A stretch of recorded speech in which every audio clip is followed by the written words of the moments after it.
invited by church na. Para church yun. Sabi, sama ka. Tapos kasama kami doon. Tapos, dumating yung youth camp na ganito.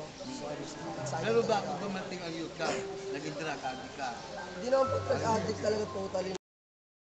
Hindi naman po. Hindi naman po gano'n na. Parang tapos, yun lang po ako ng yosi sa kainom. Yun lang Hindi po. ang ginagawa pag may nagdadala. Kasi very, ano naman eh.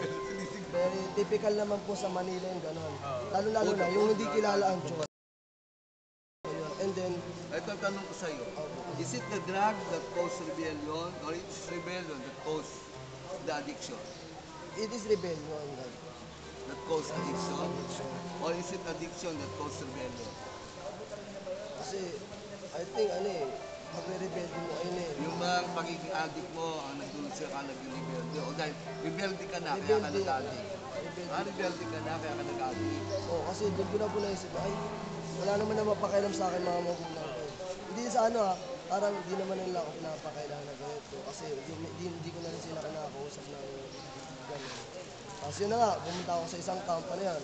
Ang tema pa nun is 180 degrees. Then, ano ba yan? The point of no return. Napakaganda ng ano eh, napakaganda ng tema ng camp eh. Kasi yung time na yun, talagang ang layo-layo ko kay Lord. Kasi mula bata and dumating yung mga 5 taon, bago ulit ako mapunta sa kanya.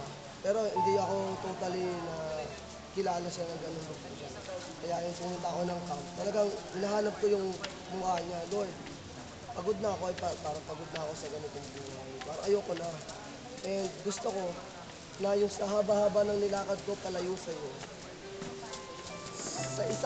sa isang galawan pagtalikod sa mga kasamang ginawa mo and sa pagbaba mo ng sarili mo kanya nandiyan siya abutin kayo.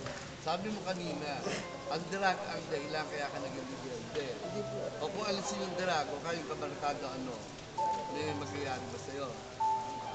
siguro po Makukorek na ba? Hindi ka na hindi magiging. po O, hindi yun ang solusyon. Kasi marami kwan, ang problema daw kabarkada, so inilis kabarkada. Bakit ang hindi pala yung solusyon? Mananay ka na ginagawa. Eh, kaya inalis yung drug. Eh, rebelde pa rin yung anak kahit alisin yun. Eh, kaya rebelde ka na kaya hapas yung dito para hindi na magapas ng